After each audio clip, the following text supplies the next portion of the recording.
Bien, buenos días. Hola, buen día. No sé Una quién es. pregunta, ¿segundo Sí, orden entra en este parcial la parte práctica o no? creo que sí. A ver, vamos a chequear el... No, había esperen. dicho que segundo orden entraba el segundo parcial. Lo dijo Victorio, creo. Entraba Tanto teoría y práctica. Sí, yo en entendí teoría y eso práctica. también, pero como dijiste recién que el viernes íbamos a repasar segundo orden y la próxima clase es el parcial, me generó duda. Claro, porque en realidad el cronograma tenemos 2 clases para segundo orden.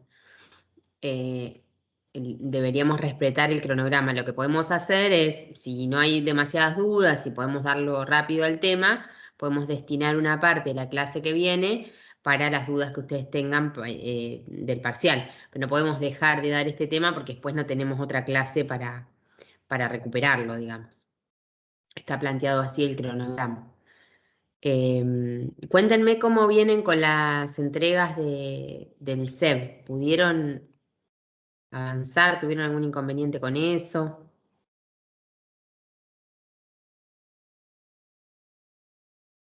Nosotros tuvimos las dudas con Luisina, así que pudimos terminarlo el fin de semana y ya lo mandamos. Buenísimo. Bárbaro. Bueno, eso la semana que viene alguna corrección seguramente aparecerá o algo, estén atentos. Yo voy a Luisina va a preparar para la clase que viene un ejercicio de verificación de este tema y bueno, con César nos vamos a concentrar en corregir eh, flexión compuesta, recta y oblicua para que tengan los trabajos prácticos corregidos o la mayoría antes del parcial, ¿sí? Bueno, nada, ¿no vieron entonces nada del tema? Como para saber en qué condiciones estamos para comenzar.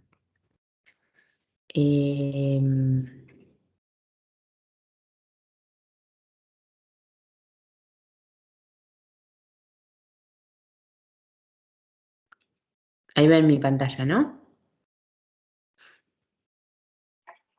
Sí, se ve. ¿Se ve? Sí, sí. Bueno, el trabajo práctico 3 es de efectos de segundo orden. Bueno, como vimos en hormigón armado 1, trabajamos en el caso de las columnas cortas, compresión simple, hacíamos referencia a que eran justamente columnas cortas. Lo que vamos a ver acá es qué pasa cuando tenemos elementos esbeltos sometidos principalmente a esfuerzos de compresión. ¿Qué es lo que pasa con los efectos de segundo orden? ¿Cómo se manifiestan los efectos de segundo orden en el incremento de las solicitaciones y por lo tanto, bueno, cómo tenemos que trabajar para tomar ese tipo de cargas que se generan adicionales a las cargas del elemento, ¿no? Básicamente es eso, ¿no? Ustedes de la teoría, ¿qué se acuerdan? ¿Qué son los efectos de segundo orden? Actívense los micrófonos y vamos a charlar un poco. Así es más dinámica la clase.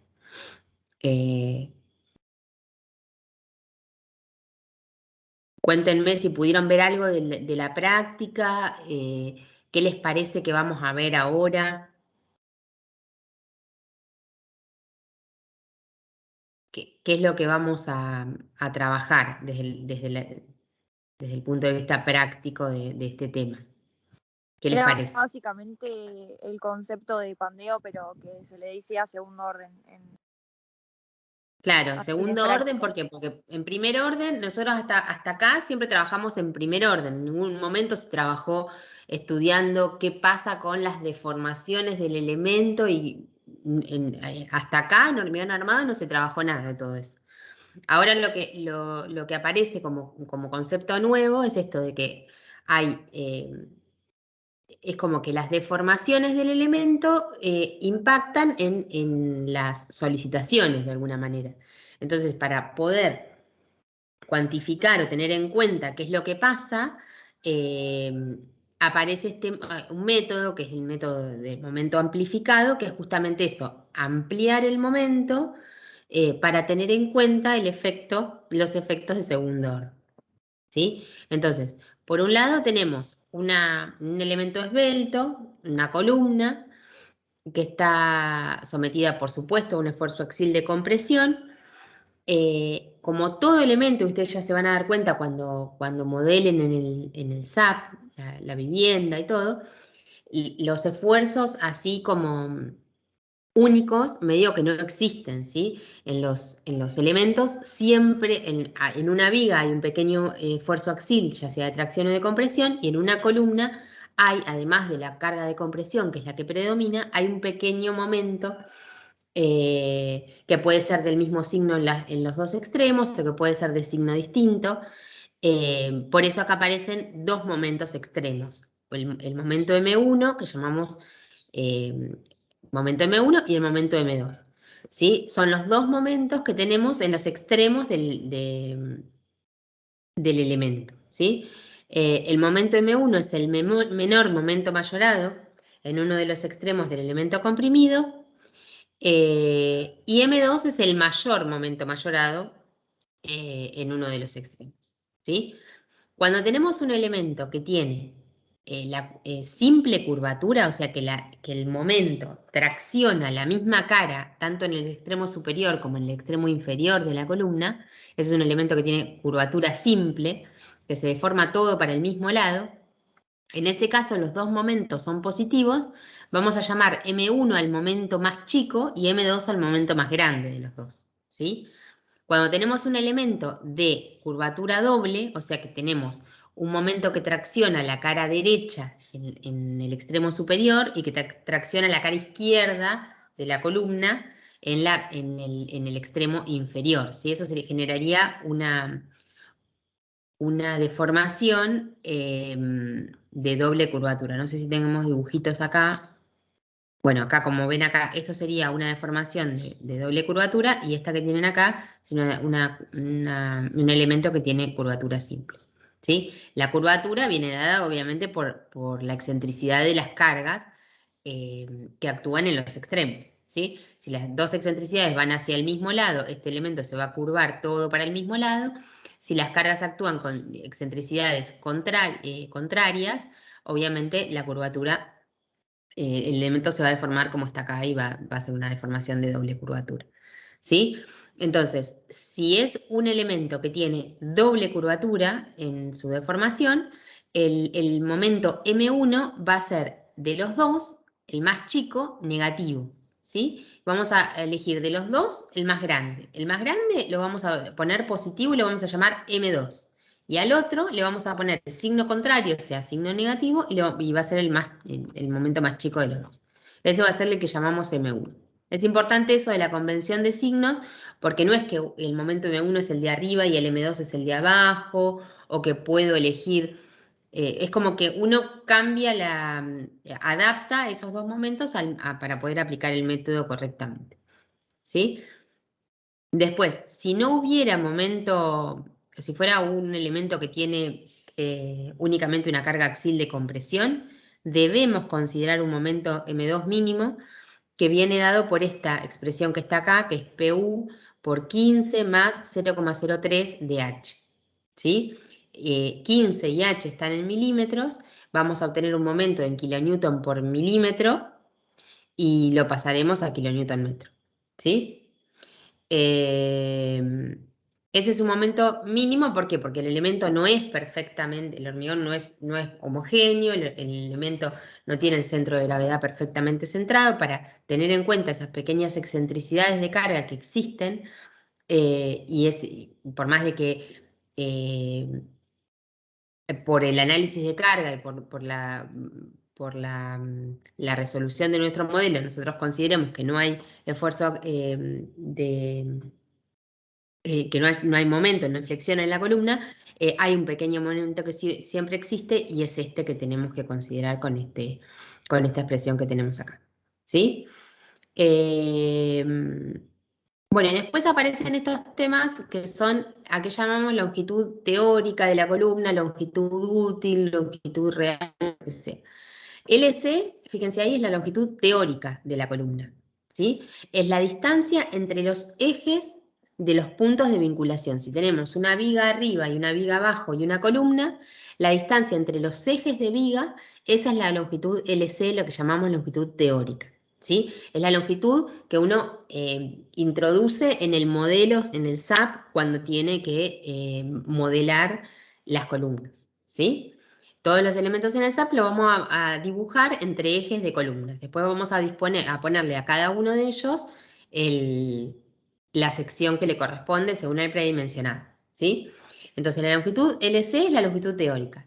La longitud LU es la longitud real, sin apoyo lateral de la columna, difiere de la anterior y también varía de acuerdo con el plano en el que se analizan los efectos de segundo orden. Ese es otro tema que es importante en esto de segundo orden. Nosotros tenemos, como ustedes saben de la vivienda que estuvieron trabajando en Hormigón 1, una columna es un elemento que tiene una condición de vinculación en un plano y en el otro tiene otra condición de vinculación, digamos. Puede tener dos vigas que lleguen a la columna en el plano, no sé, en el plano XZ, y en el plano YZ puede llegar una sola viga y no tener otra condición de vinculación. Pueden llegar dos vigas o no, puede llegar una sola viga a la columna, ¿sí? Entonces, la longitud útil, esta LU que le llamamos longitud real, depende del plano de vinculación. Puedo tener, lo que les decía, una viga, dos vigas, o puedo no tener vigas en la otra dirección. Como ven acá, están los ejemplos de cómo considerar esa longitud. ¿Sí? Acá lo que ven en el tercer cortecito, ven que en la dirección perpendicular a la pantalla aparecería una viga, pero en la dirección en el plano de la pantalla no hay una viga ahí. Directamente está la losa y estaría la columna con la longitud útil de esa columna la tendríamos que considerar hasta el fondo de la losa, ¿sí? Cuando consideremos los efectos de segundo orden en el otro plano, ahí sí aparecería la viga y deberíamos considerar la longitud útil hasta el fondo de la viga. ¿Sí? ¿Estamos bien hasta acá con esto? Es medio tedioso esta parte, pero está bueno que lo vayan viendo bien, así al momento de aplicar las fórmulas no cometemos errores en eso, porque es como que no estarían bien aplicadas y puede llevar a una resolución que no sea la correcta, ¿sí? Después tenemos lo primero que tenemos que calcular en la columna es esto que llamamos esbeltez, ¿sí? Y acá aparece el primer punto donde tenemos que ver bien cuál es la longitud que tenemos que considerar. Fíjense que la esbeltez es LE sobre el radio de giro, ¿sí? LE es la longitud efectiva de la columna frente a los efectos de segundo orden. LE no es ni LU ni LC. Es una longitud que vamos a calcular y que la vamos a obtener a partir de LU. Por eso es importante que sepamos bien qué es LU y qué LU tengo que considerar en cada uno de los planos, ¿sí? Entonces, LE es la longitud que llamamos longitud efectiva, la vamos a calcular a partir de LU y vamos a ver más adelante cómo lo calculamos, ¿sí? Y R, que es el radio de giro de la sección transversal, es este que está acá, la raíz cuadrada de IG sobre AG. Y acá aparece otra situación. Cuando tenemos una columna cuadrada o circular está todo bien, porque la columna tiene el mismo momento de inercia en las dos direcciones, pero cuando tenemos una columna rectangular, hay que ver cuál es el plano que estamos considerando, en el que estamos considerando los efectos de segundo orden, y en función de eso ver cuál es el momento de inercia que tenemos que disponer, ¿sí? Para calcular el radio de giro. Entonces, en general vamos a suponer que la columna está bien dispuesta, o sea que tiene la mayor altura en la dirección del mayor momento y de la mayor solicitación. Pero eso no quita que en algún ejercicio nos pidan considerar los dos planos. En ese caso, al considerar los dos planos, puede haber condiciones de vinculación, como les decía al principio, diferentes en una dirección y en la otra, y también, obviamente, la columna tiene, si no es cuadrada, tiene una inercia distinta en una dirección y en la otra, y eso lo tenemos que considerar. ¿Sí? Cuéntenme cómo venimos hasta acá. ¿Se entiende? ¿Tienen alguna duda?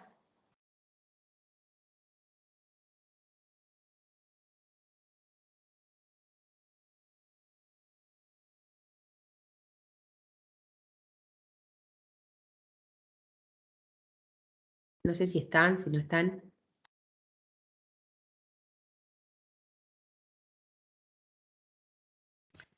Por ahora yo no. Va todo bien. ¿Vienen bien? Bueno, tenemos entonces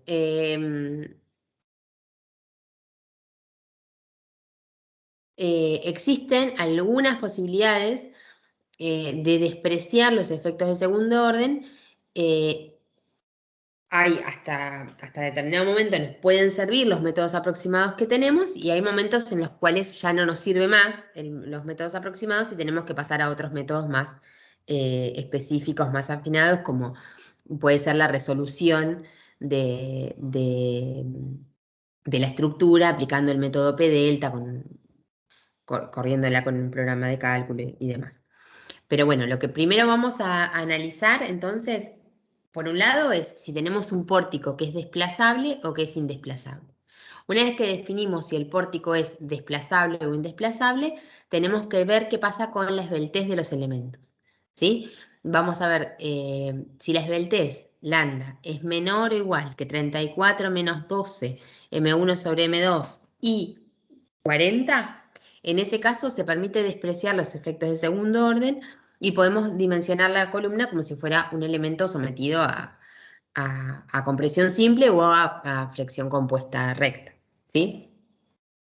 Si no pasa eso, si estamos con esbelteces un poco más altas que 40 o que esa otra formulita que tienen ahí, y menores que 100, en ese caso podemos utilizar los métodos aproximados, que en realidad vemos uno solo, que es el método de momento amplificado.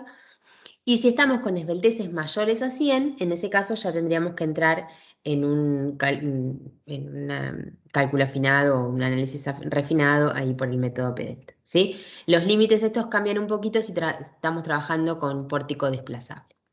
Entonces, vimos el tema de la esbeltez, ahora vamos a ver qué pasa con el tema de cuándo es pórtico desplazable o indesplazable. Acá aparece este índice Q, índice de estabilidad, que es la sumatoria de PU por delta 0 dividido BU por LC, ¿sí? LC es la longitud del elemento comprimido en estudio, medida entre ejes de nudo de pórtico. LC es la longitud esta teórica que habíamos visto acá al principio, por eso habla de los nudos del pórtico. La carga vertical, PU es la carga vertical total mayorada, BU es el esfuerzo de corte horizontal a nivel de piso considerado. Bueno, obviamente para calcular este índice de estabilidad tenemos que tener un montón de datos que surgen del modelo de análisis de la estructura, ¿sí? Del modelo de cálculo. Y después acá aparece este delta cero, que es el desplazamiento relativo de primer orden entre la parte superior y la parte inferior del entrepiso debido a BU, ¿sí? Esta fórmula, si bien parece medio difícil de aplicar, podemos darles todos los datos y ustedes deberían saber que existe, poder calcularla y determinar si el pórtico es desplazable o indesplazable. Que ustedes tengan que obtener estos datos es mucho en un parcial, ¿no? Pero podría aparecer todos los datos que surgen del cálculo detallado de toda la estructura completa y nada, y ustedes deben saber que el índice de estabilidad hay que calcularlo para determinar si el pórtico es desplazable o indesplazable, ¿sí? Bueno, acá aparece el tema de esto de desplazamiento relativo de primer orden y se engancha automáticamente con el tema de cómo determinar las deformaciones de primer orden y qué es lo que tenemos que considerar para determinar las deformaciones de primer orden. Y aparece acá el tema de la rigidez de los elementos. Hay que conocer la rigidez de los elementos,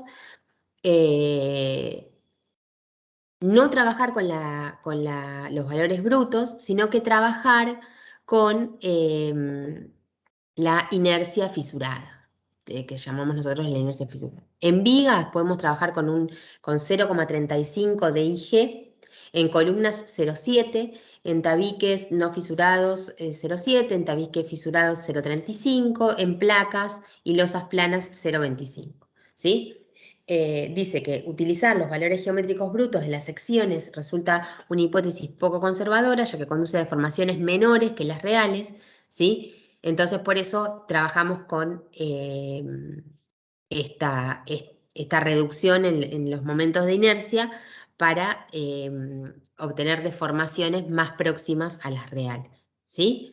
El área sí, trabajamos con AG bruta, y el módulo de elasticidad es este 4700 por raíz de F'C siempre en megapascales, ¿sí?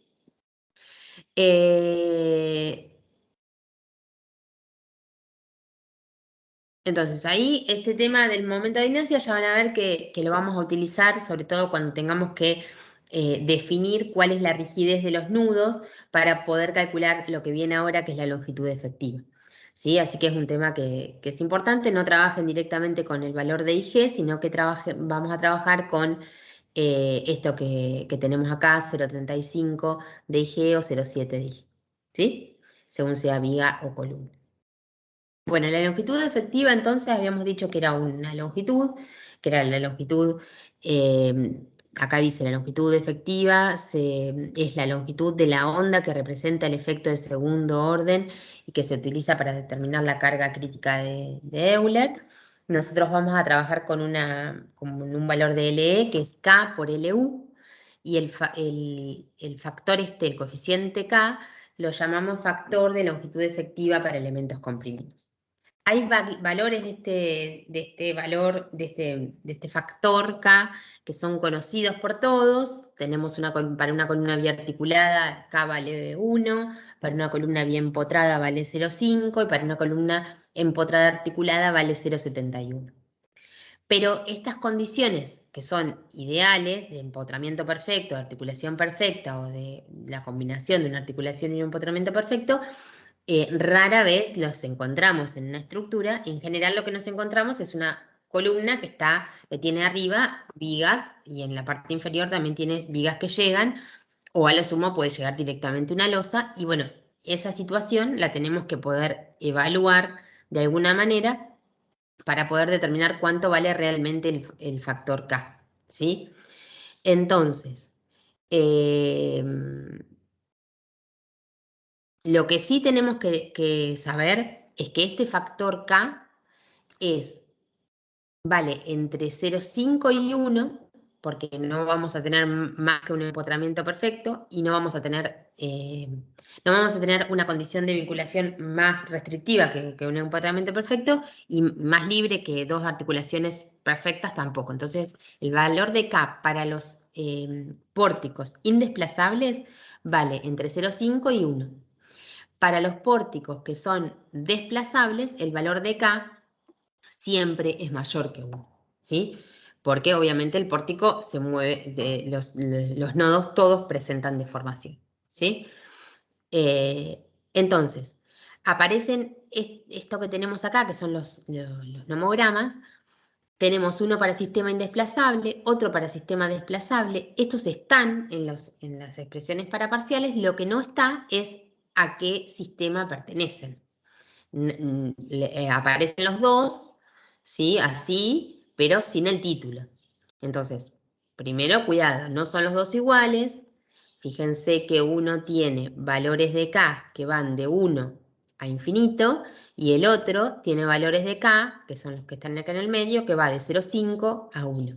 ¿Sí? Entonces, primer punto, eso, prestar atención a qué valor de K, a qué nomograma van a ingresar según cómo les dio el coeficiente de estabilidad, ¿sí? Bueno, trabajamos, por ejemplo, con los nodos indesplazables. ¿Qué vamos a hacer? De un lado vamos a cargar la rigidez de un nudo, del nodo A. Del otro lado vamos a cargar la rigidez, el valor psi del nodo B. Vamos a trazar una recta entre la rigidez del nodo A y la rigidez del nodo B y vamos a obtener el valor de K. ¿Sí? Para obtener el valor de psi vamos a trabajar con las columnas que llegan al nodo, incluida la columna que estoy dimensionando, y vamos a trabajar con las vigas que llegan al nodo, ¿sí? Siempre trabajando, considerando el plano de efectos de segundo orden que estoy considerando, ¿sí? Entonces, van a llegar, por ejemplo, 2 vigas, puede llegar una columna de arriba o no, y acá aparece este valor que es E por I de la columna. El valor de E es el que teníamos, 4700 por raíz de F'C. Y el valor de I es lo que estuvimos trabajando, que es el valor de la inercia, que con el 0,35 y con el 0,7. ¿Sí? El momento de inercia que tiene en cuenta que no es el bruto, ¿sí? Que tiene más que ver con el valor real de la rigidez de los elementos, ¿sí? Después tenemos para las columnas eso y para las vigas, obviamente con el valor 0,7 en lugar de 0,35, ¿sí? Y acá aparece LC, ¿qué era LC? Era la longitud, esta que teníamos al principio de todo, era la longitud teórica de la columna, ¿sí? La longitud entre ejes de vigas en el caso de la columna, y si fuera la viga, sería la longitud de la viga entre ejes de columna o entre ejes de vinculación, ¿sí? Entonces, cuidado ahí porque hay que prestarle atención a eso, ¿sí? Con ese valor ingresan al nomograma, tienen esta formulita que también lo pueden usar para no trazar la recta, pero es más práctico y más fácil trazar la recta, y ahí ubicamos el valor de K, que nos va a servir para determinar justamente la longitud efectiva, ¿sí? Del elemento. Con la longitud efectiva vamos a ver qué pasa con la esbeltez, que lo teníamos acá, calculamos la esbeltez del elemento, y una vez que tenemos calculada la esbeltez del elemento, nos fijamos si es menor que 40 o que la otra formulita, no tenemos que considerar los efectos de segundo orden. Si está entre 40 y 100, vamos a aplicar el método que vamos a ver ahora, y si es mayor que 100, decimos que este método no tiene validez y que tenemos que hacer un cálculo refinado aplicando P delta o sí, el método P delta que tenemos acá. ¿Sí?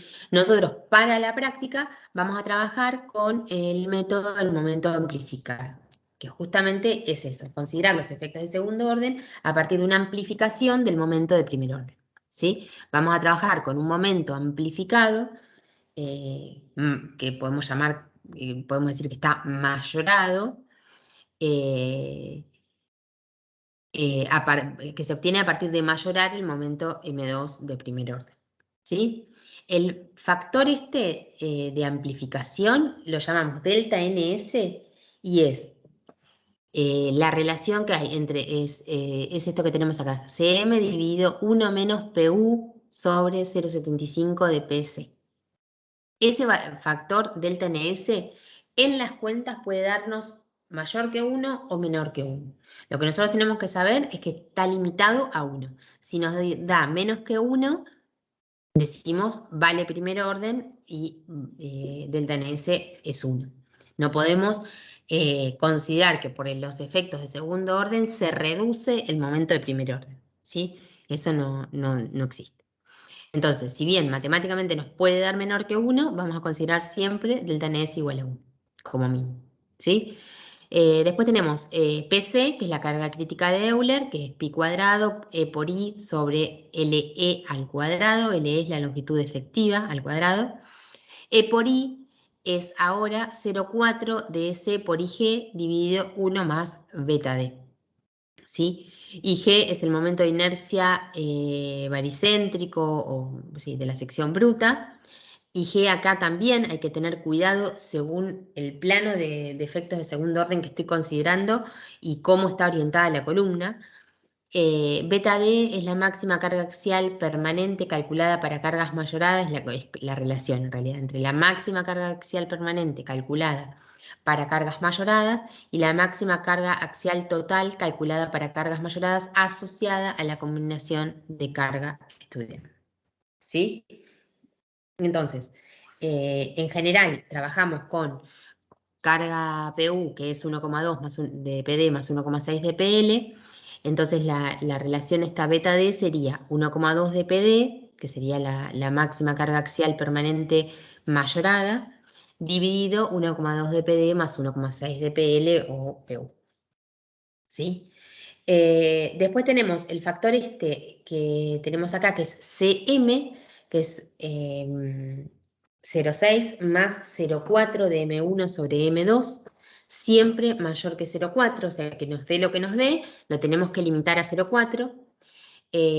Esto vale si sobre el elemento analizado no actúan cargas transversales, y si actuaran cargas transversales, CM vale 1. Y si hay, si hay cargas concentradas en los apoyos. ¿Está bien? Bueno, y básicamente acá tenemos toda la parte más teórica, digamos, de cómo resolver el tema de sistemas indesplazables, que son los sistemas que en general vamos a tener nosotros en la resolución de los ejercicios. Para los sistemas desplazables, acá aparece esta situación de momento M1 y M2, M1NS y fíjense que aparece M1NS y M1S. M1NS son los momentos mayorados de primer orden debidos a cargas que no producen un desplazamiento lateral apreciable, y el M1S y el M2S son los momentos mayorados de segundo orden debido a las cargas que producen un desplazamiento lateral apreciable. Esos datos van a tener que venir, obviamente, al momento de resolver el ejercicio. No tenemos para resolver este tipo de ejercicios de sistemas desplazables, pero nada, está acá en el apunte para que ustedes lo tengan y lo puedan estudiar también.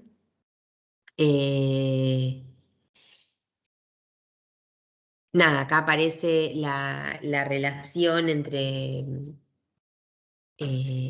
con el factor este de estabilidad, que es este factor Q, y nada, aplicando estas fórmulas podemos obtener cuánto se amplifica el momento respecto al momento este de primer orden MS, que es este momento que tenemos acá, que es el momento que este valor de momento MS es el momento mayorado ya de segundo orden que debido a las cargas que producen un desplazamiento lateral apreciable. El índice Q es el índice de estabilidad definido en el punto 3, la sumatoria de los esfuerzos normales de todas las columnas del piso, es la sumatoria de las cargas críticas de todas las columnas del piso que soportan los desplazamientos laterales. PC es la carga crítica de cada columna calculada en la misma forma que para las estructuras no desplazables, pero con el valor K correspondiente a la estructura desplazable. Bueno, como ven, es diferente al tema de los sistemas indesplazables, porque acá no vamos a calcular un elemento suelto, sino que vamos a calcular el elemento como formando parte de toda la estructura, porque obviamente la deformación de uno impacta en el otro al ser un sistema desplazable. ¿Sí? Es más complejo, para resolverlo se necesitan bastantes datos, pero nada, si alguno lo plantea y tiene dudas y nos quiere preguntar, estamos abiertas a responder y a ver cómo los podemos ayudar con eso. Vamos a centrarnos ahora en los ejercicios que tienen que resolver en la práctica, que en general son sistemas indesplazables. ¿Sí? Fíjense, son 3 ejercicios para resolver. El primero es una columna con las condiciones de vinculación, estas ideales, articulada, articulada, articulada empotrada o empotrada, empotrada.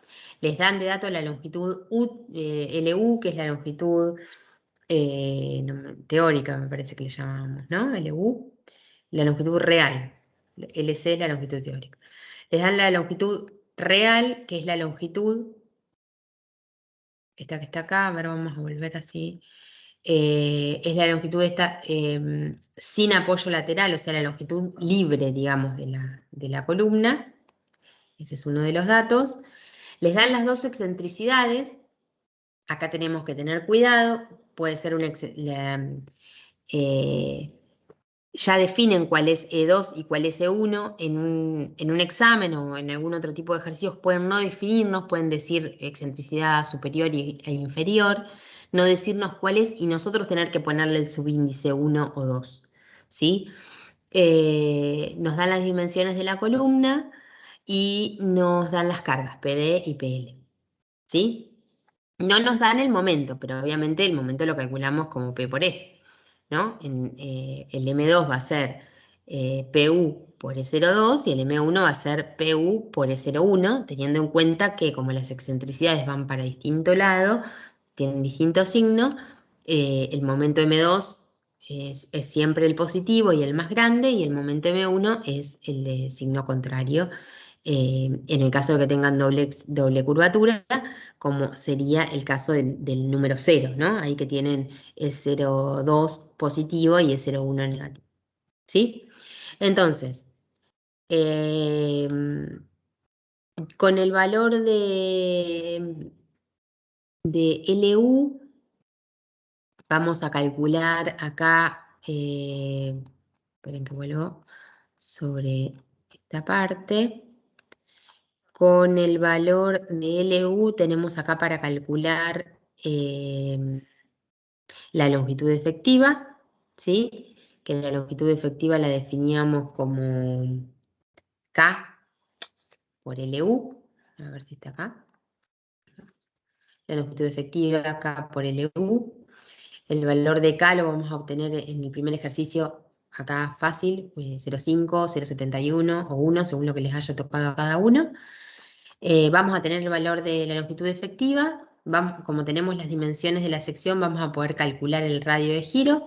Vamos a poder determinar cuál es el tens de la columna. Y vamos a poder definir si podemos aplicar el método amplificado, el método de momento amplificado o no. Si podemos aplicar el método de momento amplificado, bueno, ya arrancamos directamente a calcularlo, a determinar cuánto valen el coeficiente delta ns, que va a ser el que nos va a amplificar el momento M2. El momento M2 ya vimos cómo lo calculamos como la carga PU por E02. Nada, para calcular este coeficiente de amplificación necesitamos la carga crítica de Euler, pi cuadrado E por I por LE al cuadrado. E por I tienen ahí la formulita. Para el cálculo de beta D tienen todos los datos porque tienen PD y tienen PL. Puede pasar que como dato tengan directamente la carga PU. En ese caso, por ahí aparece el valor de beta D que tienen que utilizar. Si diremos directamente como dato el valor de PU, no sabemos qué relación hay entre PD y PU. ¿Sí? Podemos no saber, pues no sabemos cuánto vale PD y PL. Entonces, en ese caso, directamente vamos a trabajar con un valor de beta D que seguramente será dato. ¿Sí? Bueno, una vez que tienen eso ya determinado,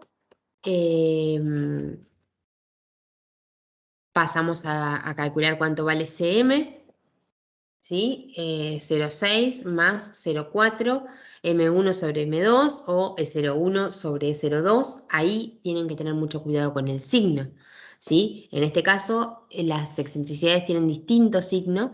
E01 es negativa y E02 es positiva. Eso tiene que aparecer acá porque el valor de CM va a ser más chico, ¿sí? Va a ser 0,6 más algo negativo. ¿Está bien?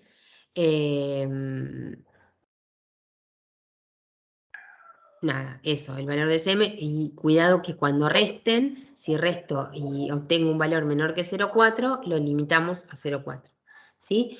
Una vez que tenemos el valor de SM, el valor de la carga crítica y el valor de PU, que es dato, podemos calcular cuánto vale delta NS. Una vez que tenemos el valor de delta NS, que debería darnos mayor que 1, si nos da menor que 1, directamente decimos vale primer orden y dimensionamos como si fuera flexión compuesta recta común. Y una vez que tenemos, bueno, si lográramos tener que amplificar el momento por los efectos de segundo orden, vamos a calcular un nuevo valor de momento, que va a ser delta NS por M2. Ese valor de momento con la carga PU me definen un punto en el ábaco de flexión compuesta recta, ubican ese punto y ubicando ese punto hay una curva de cuantía que envuelve ese punto y esa va a ser la armadura que voy a tener que disponer en el elemento, ¿sí? Va a ser un poquito más que la armadura que tengo que disponer por flexión compuesta recta, ¿sí? Porque el momento me dio más grande por efecto de la amplificación. ¿Está bien? Acá hay que tener cuidado con el ábaco de flexión compuesta recta que utilizan. Los ejercicios se terminan con un dibujo de la sección transversal, con la armadura dispuesta, y obviamente la armadura que disponen tiene que estar en correspondencia con el ábaco que utilizaron para determinar, ¿sí? Si uso un ábaco que tiene armadura igual en las 4 caras, debo disponer esa armadura acorde a como dice el ábaco, ¿no? Por eso es importante, y recalcamos siempre, que hagan los dibujos, no solo para chequear las condiciones constructivas, sino para verificar que efectivamente estén utilizando el abaco correcto y estén disponiendo y entendiendo lo que están calculando, ¿sí? Y después, acá viene el ejercicio 2, que hay que determinar cuánto vale, cuál es el máximo valor de PU para esta columna. Y este es el ejercicio que va a plantear Luisina la clase que viene. Me salía Lucila. Luisina la clase que viene. Es un ejercicio típico de verificación. Vamos a ver qué pasa cuando tenemos un elemento que ya está dimensionado, que tiene sus excentricidades en los extremos. Tengo la longitud. No tengo la carga PU que resiste. Vamos a ver cómo hacemos como el proceso inverso, ¿sí? En lugar de, vamos a suponer un valor de amplificación, o vamos a suponer que no hay amplificación de momento, que vale primer orden, vamos a suponer delta NS1, vamos a calcular un valor de M2 a partir de esa suposición, un valor de MC a partir de esa suposición. Vamos a ingresar al ábaco, vamos a ver qué pasa con eso y vamos a ir viendo cómo esa línea recta que teníamos en flexión compuesta recta se empieza a curvar para considerar los efectos de segundo orden. Así que el ejercicio 2, si quieren, lo pueden empezar a plantear, pero si quieren esperar a la clase que viene, mejor así lo plantean a partir de lo que vemos en el ejercicio que vamos a resolver, ¿sí? Y el ejercicio 3 es volver a ver qué es lo que ocurre en la columna 1, pero en lugar de considerar estas condiciones de vinculación o de borde ideales, que son articulado-articulado, empotrado-empotrado o empotrado-articulado, vamos a considerar condiciones de vinculación más reales, ¿sí? Tenemos vigas que tienen sus dimensiones y la longitud correspondiente, a la izquierda, a la derecha, y una columna inferior, por ejemplo, que es igual a la columna que estamos estudiando. En el extremo superior lo mismo, pueden ser las dos vigas iguales, en el caso de la viga derecha es distinta a la viga izquierda, fíjense eso, como para complicar un poquito más los cálculos. Y lo que tenemos que hacer acá es reestudiar el tema del cálculo de la longitud efectiva, ¿sí? Aplicando, en lugar de aplicar el factor K directamente acá 1, 0,5, 0,71, vamos a aplicar el factor K que surge de ingresar al nomograma, trazar la recta y definir el factor de K el factor K en función de los de las rigideces de cada uno de los nodos, ¿sí? Así que lo más complejo de esta parte es justamente eso, calcular correctamente el valor de psi A y psi B, y una vez que tenemos eso, nada, el procedimiento es el mismo que aplicaron en el ejercicio 1, ¿sí? También está bueno ver si uno tiene estas vigas y una columna que llega, ver si estamos más cerca de una articulación perfecta o de un empotramiento perfecto, ver qué pasa con el valor de K que obtienen ahí, como para ir teniendo una idea de dónde estamos, ¿sí? A ver si estamos, por ejemplo, si ustedes tenían una condición de vinculación articulado-articulado y ahora tienen acá las vigas y la columna que llega, bueno, pueden comparar el valor de K que habían adoptado acá con el que les da ahora en el ejercicio 3 y nada, ver cómo para ir teniendo una noción de dónde estamos, ¿sí? Bueno, ¿se entendió hasta acá? Pueden hacer entonces de hoy para el viernes, si quieren, el ejercicio 1 y el ejercicio 3. El ejercicio 2 lo vamos a plantear la clase que viene, ¿sí? Con un ejemplo bien claro para que vean cómo tienen que plantear el tema, porque es un proceso un poco con alguna iteración, ¿sí? El que quiere ir planteándolo, lo plantea, no hay problema y lo vemos, cualquier cosa, ¿sí? Díganme cómo estamos hasta acá, si se entiende, si quieren hacer alguna consulta.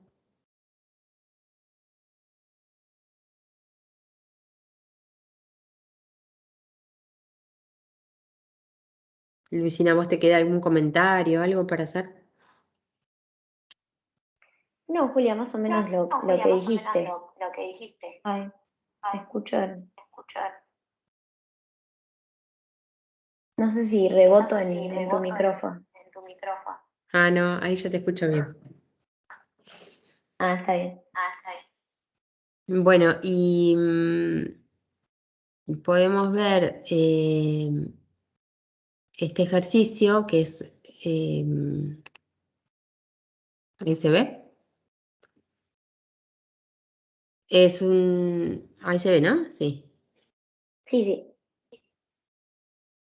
Es un ejercicio similar al ejercicio 3. Tenemos un sistema indesplazable, tenemos las cargas, tenemos el momento superior y el momento inferior. Fíjense que el momento superior tiene signo positivo, el momento inferior tiene signo negativo, dice -40. Tenemos la carga PD y PL de compresión. Que tenga signo negativo, obviamente quiere decir que el momento superior tracciona es la cara derecha de la columna, el momento inferior está traccionando la cara izquierda de la columna. Cuando pasamos a analizar la columna 201, este mismo momento que era negativo acá se transforma en positivo y el momento inferior pasa a ser negativo, ¿sí? Cuidado con los signos que se informan acá y con lo que tenemos que utilizar nosotros para trabajar y aplicar el método, ¿sí? Acá, si nos basamos en los datos, es el momento superior positivo, que vale 20, y el momento inferior negativo y vale 40 kN/m, ¿sí? Tenemos la columna de 20 por 30. Ahí tenemos el sistema de ejes que hay que considerar y dicen analizar únicamente el plano del dibujo, ¿sí? O sea, los efectos de segundo orden que se dan en el plano de la pantalla, ¿sí? Entonces, como tenemos las inercias, las dimensiones de la viga, que son de 20 por 50 y tiene una luz de 5 metros, lo que tenemos que hacer, y acá aparece un empotramiento perfecto dibujado acá, bueno, tenemos que ver cuál es la inercia que debo considerar en el nodo inferior, sería de la columna 301, ¿no? Entonces, para eso vamos a trabajar con el IG de la viga y de la columna, ¿sí? vamos a trabajar con B por H cubo sobre 12 para las vigas, B por H cubo sobre 12 para la columna, con B y H correspondientes. Ahí tienen el IG de la viga y de la columna. Venimos acá y aplicamos. Para la columna, tengo la columna que estoy analizando y la columna que llega del piso superior. ¿Sí? Entonces tenemos, perdón, vamos a volver acá. Para este nodo que tengo acá, tengo dos columnas, que son la 201 y la 301, y tengo una viga. ¿Sí? Para la columna, como las columnas son iguales, voy a trabajar con la inercia bruta que ya tengo calculada, y lo vamos a multiplicar por 2, ¿sí? Acá. Y vamos a aplicarle 0,7, que era el factor que correspondía para columnas, ¿sí? Acá lo tenemos. Para columnas, 0,7 dije, ¿sí? Para vigas tengo una sola viga que llega, tengo el valor de IG de la viga, que es este que está acá, y aplico 0,35, perdón.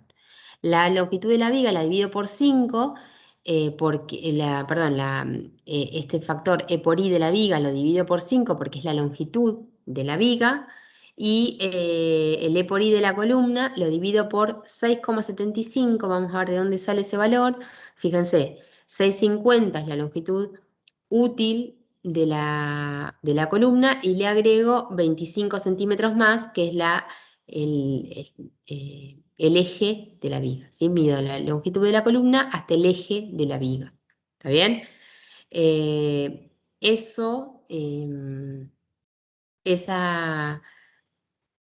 sería la longitud teórica de la columna, ¿sí? Que es la que tenemos que aplicar en esta formulita, LC.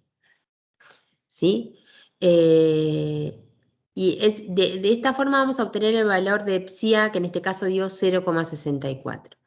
Para el valor de psi-B, que sería el valor de la inercia del otro apoyo, del otro punto de apoyo de la columna, no tenemos datos. En realidad sabemos que está empotrado, ¿sí? Si sabemos que está empotrado y sabemos que cuando trabajamos con un elemento empotrado en el nomograma, empotrado, me da, empotrado, yo tengo el K de 0,5, bueno, sabemos que el valor de psi-B va a ser 0, ¿sí?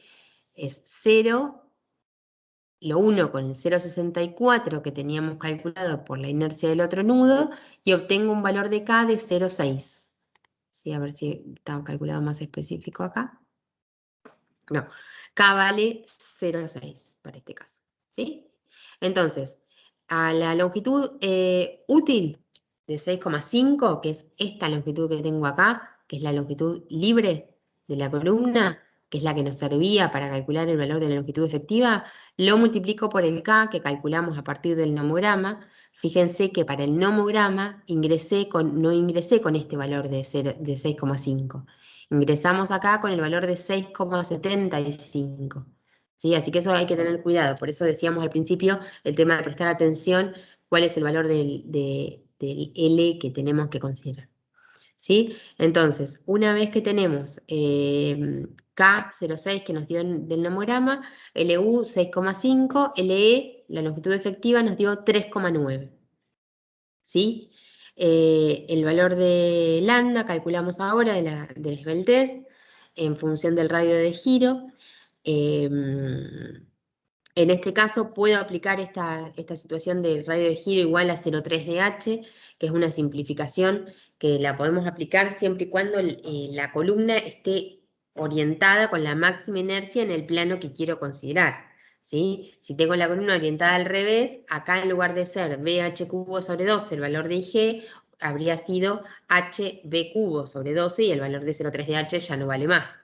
¿Sí? Siempre que tengo la columna bien orientada y que estoy considerando el pandeo, los efectos de segundo orden en ese plano, puedo simplificar el valor del radio de giro como 0,3 de H.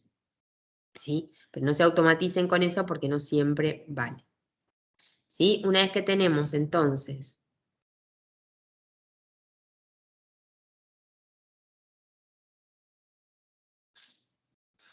una vez que tenemos acá el valor de la longitud efectiva y el radio de giro, calculamos la esbeltez nos dio más de 40, entonces tenemos que considerar los efectos de segundo orden y nos dio menos de 100, entonces podemos aplicar el método aproximado de momento amplificado. ¿Sí? El método del momento amplificado, ay, se me fue. Ahí. El método del momento amplificado, recuerden que era amplificar el momento que llamamos M2. En nuestro caso, ¿cuánto vale M2 y cuánto vale M1? Hay que tener cuidado con eso. Teníamos un momento superior, que acá de datos nos habían dicho que era menos 40, nos habían dicho que era 20, y el momento inferior, que es menos 40. Para aplicar el método, yo digo que el momento inferior es positivo y vale 40, y el momento superior es negativo y vale 20. ¿Sí? Me olvido de la convención de signos o de los signos reales y adopto una convención de signos que la convención de signos que yo necesito para aplicar el método. ¿Sí? Entonces, por eso acá hacemos como un cambio de signos. ¿Sí? El momento M2 es 40 positivo y el momento M1 es 20 negativo. ¿Sí? El momento M2 mínimo, que siempre hay que revisarlo, porque este momento que tengo acá puede ser demasiado chico, y deberíamos tener que usar el M2 mínimo. En este caso el M2 mínimo dio 18,77, entonces nos quedamos con 40 kN/m, pero siempre hay que chequearlo. El valor de PU lo tenemos ahí, 1,2 por 325 más 1,6 por 245 nos dio 782 kN. Calculamos el valor de CM como 0,6 más 0,4 por M1 sobre M2. Lo único que hay que recordar acá es que en este caso tenemos que aplicarle el signo negativo al 20, al número 20, que es el valor del momento M1. En este caso CM dio 0,4, podría haber dado menos de 0,4 y en este caso aplicaríamos 0,4. Pero siempre hay que verificar que sea mayor que 0,4. Y después tenemos, bueno, el valor de la carga crítica, pi cuadrado E por I sobre longitud efectiva al cuadrado. Tenemos acá 0,4 EC por IG dividido 1 más beta D es 1,2 dPd dividido 1,2 dPd más 1,6 dPl. Lo tenemos acá, beta D dio 0,5, EC era 44700 por raíz de B'C, lo vamos a poner en kilonewton por centímetro cuadrado, y G vale BH cubo sobre 12, acá vuelve a aparecer el tema de cómo está orientada la columna, hay que tener cuidado con eso, o hay que tener cuidado si estamos aplicando... si nos piden analizar los efectos de segundo orden en los dos planos, en un plano va a ser el valor de IG, y en el otro obviamente va a ser HB cubo sobre 12. ¿Sí? En ese caso hay que tener cuidado con eso.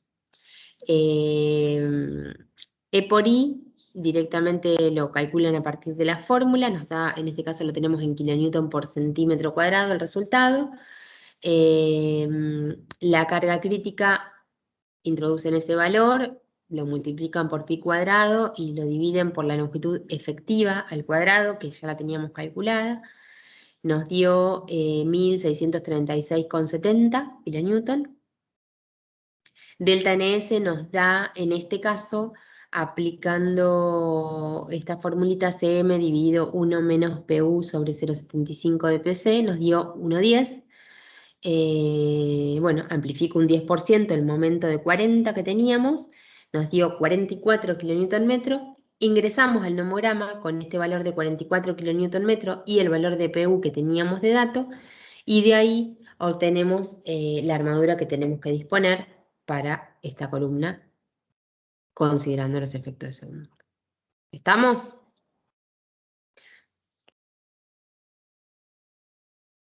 No sé si quedó alguien. Si tienen alguna duda.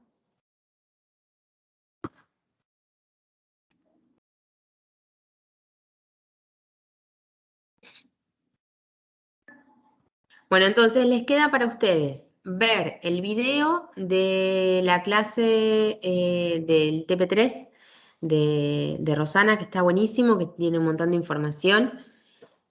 Pueden ir haciéndose capturas de pantalla, ir anotando las dudas que tengan, todo. La clase que viene conversamos sobre las dudas que tengan.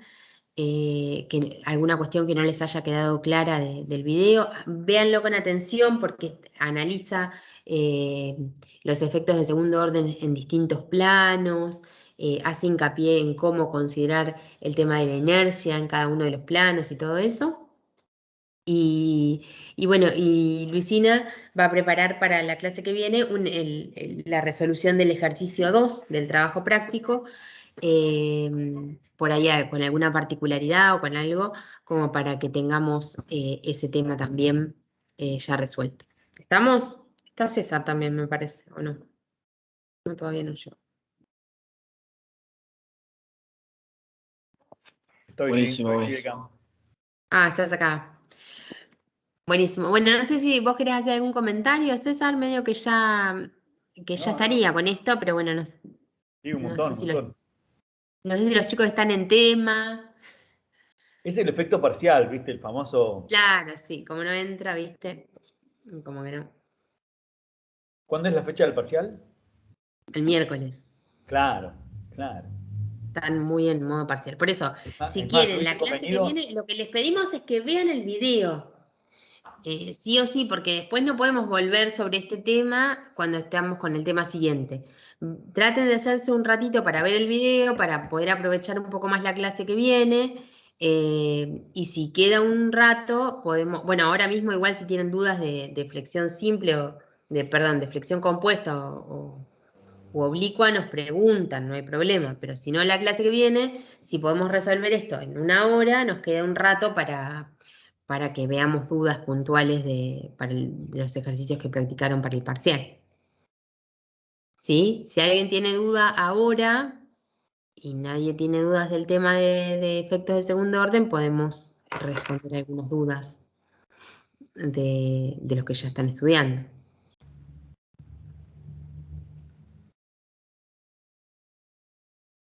No sé, Lucina, si te queda algún comentario o algo, ¿no? No, más o menos lo que fuiste diciendo. Y nada, es verdad, el video de Rosana está bueno para poder entender. La otra vez también hablábamos de cómo está dispuesta la sección. Y nada, les va a servir verlo, así que Claro, porque los efectos de segundo orden, en general, para simplificar el ejercicio, siempre consideramos en el plano de la hoja, en el plano de la pantalla, en el plano del pizarrón, decíamos antes, pero bueno, hay que ver qué pasa en el otro plano también. ¿Sí? Por ahí tengo un elemento que está en el otro plano, probablemente no tenga solicitaciones de momento, pero sí tengo un esfuerzo axil que puede ser importante, y solo con el esfuerzo axil hay que considerar los efectos de segundo orden porque nada, puede ser importante también.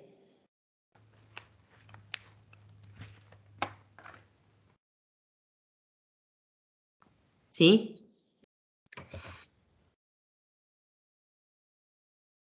Esa es la contra que las dos clases queden antes del parcial, porque por lo menos una, pero la del viernes va a ser. Ay. Espero que no haya muchas deserciones. Vamos a tomar asistencia. Y yo creo que la del viernes va a explotar. Ah, en consulta, Ah, si vos. y todos van a estar con el micrófono abierto, haciendo, ahí todas las cámaras prendidas, ¿o no? Sí. No, Gino no va a poder, porque Gino está en Mar del Plata, está en la playa. Todos No va a participando a full. prender, no va a prender la Me cámara para. gustaría. Me gustaría. Todos con la participación a full en la clase que viene. Pero al final, las consultas al final, porque si no. ¿No? Claro, vamos a, comprométanse, aunque sea algunos, a ver el video, así cerramos el tema, y después nos queda un rato libre para consulta. ¿Sí? Bueno, gracias, profes. Bueno, ¿nadie quiere consultar nada hoy?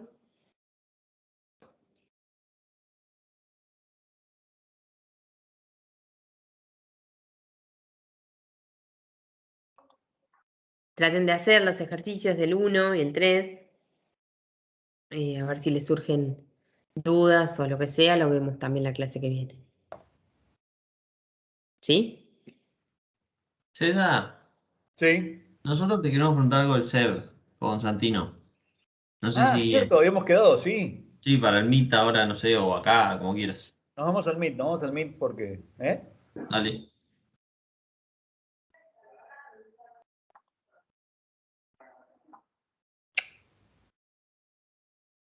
Bueno, entonces, si no hay consultas, bueno, los que tengan algo para resolver del SEB, si quieren ver algo conmigo, me avisan. Y si no, bueno, directamente nos vemos el viernes. ¿Sí? Julia del medio siempre es mail, ¿no? Sí, vos que me querías consultar.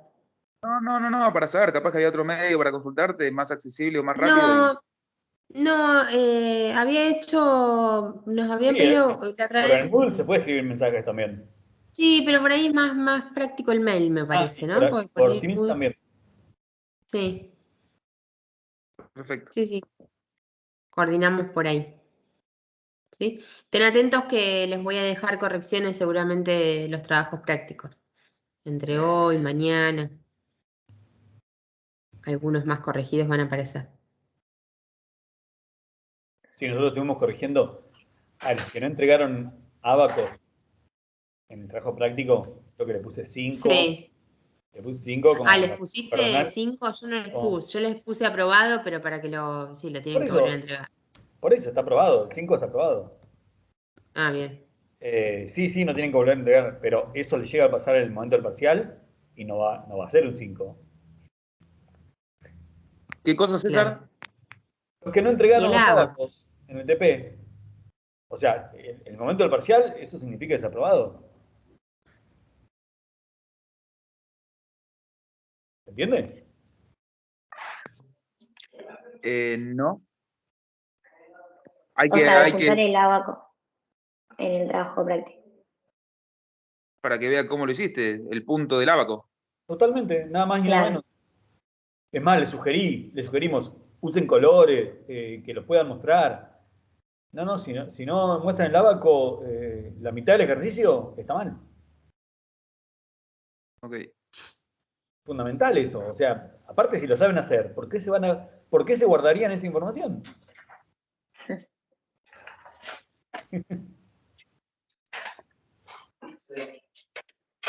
Bueno, y después otra cosa que insistimos mucho es no se olviden de la armadura mínima. Siempre verifiquen la armadura mínima.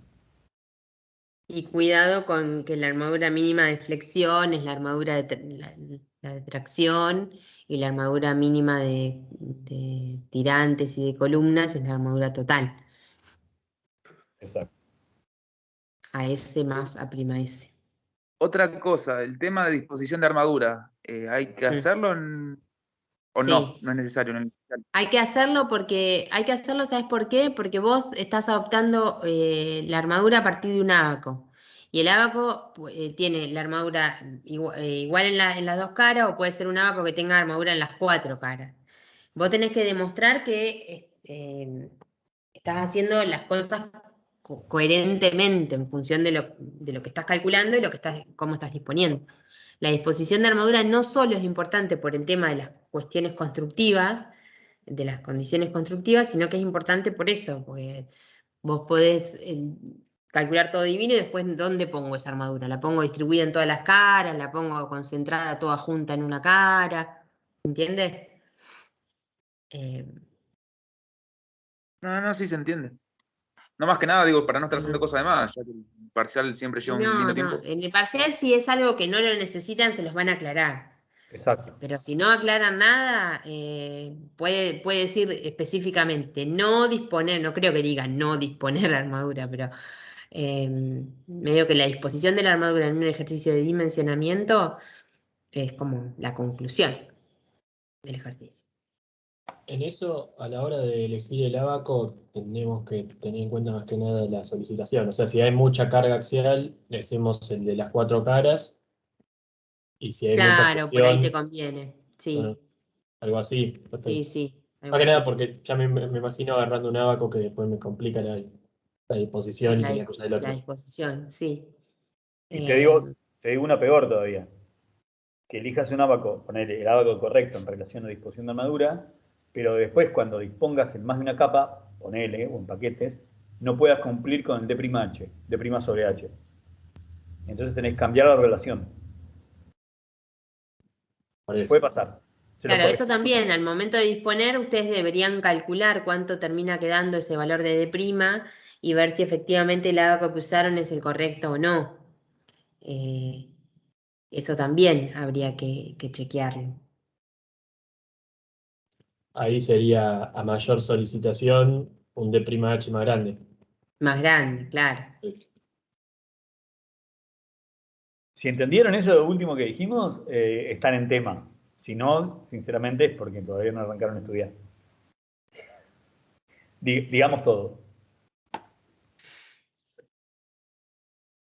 Pero eso es algo re específico de alguien que ya hizo muchos ejercicios y llegó a esa problemática, que es dispuso armadura, todo, verificó D'(H) y resulta que no dan los valores de acuerdo al abaco que eligieron. Y eso puede pasar, ¿eh?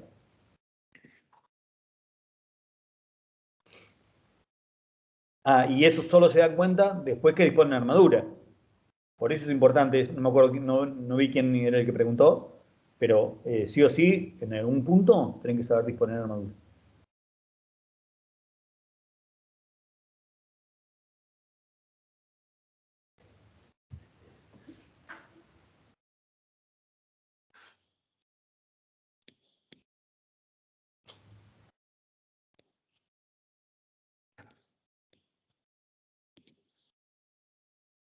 Bueno, entonces, ¿estamos por hoy? ¿Qué dicen ustedes?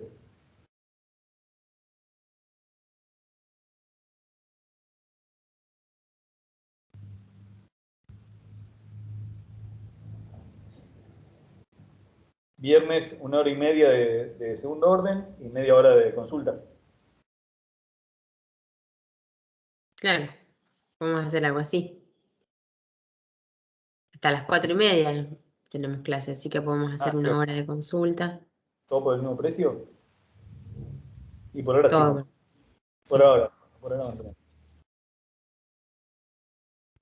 Pero si hay participación en el tema de segundo orden, podemos hacer la clase más dinámica, ¿eh? Y después hacemos las consultas. ¿Sí? Traten de ver el video. Dale, buenísimo. Bueno, chicos, cualquier cosa nos escriben. Nos vemos. Hasta el viernes. Hasta luego. Nos vemos, chicos. Chao, nos Adiós. vemos. Chau. Chau, Chao, chau. muchas gracias.